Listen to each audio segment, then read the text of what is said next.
power. And everybody, many people I know many people. I spoke on behalf of my fellow bishops. Because recently, after the meeting with the president, Yes. after you had reviewed some of the things that are supposed to have been done in Nigeria, there were some clashes from the presidency that we were not supposed to have said in the public.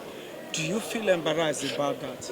And I don't have to, because there were other voices now on the social media. Not only that, so I didn't even have to reply to anything.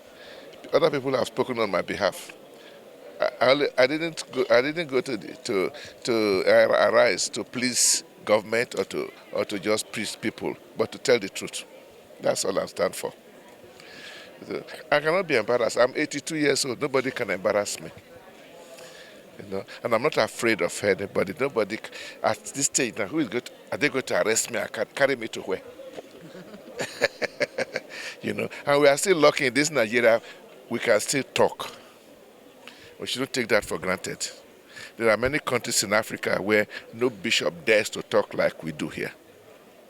That we can still talk, and all they do is to insult you. They don't carry you and lock you up in an unknown dungeon. That means we are not doing badly. We still have religious leaders like... No, mind you, I didn't talk on my own now. I spoke on behalf of my fellow bishops. We drafted a statement. We contained all that I said in the interview. So all the bishops of Nigeria spoke that way. It was their voice I was echoing. And each of them are free to say the same thing in their dioceses. And they are doing it. I cannot speak on behalf of other religious leaders. Everybody have their own job to do. But many of the other religious leaders have supported us. I cannot start telling all those who have been supporting us and say, yes, what we said represents what everybody else, what they themselves do. Non-Catholic leaders, Muslim leaders, they have all spoken.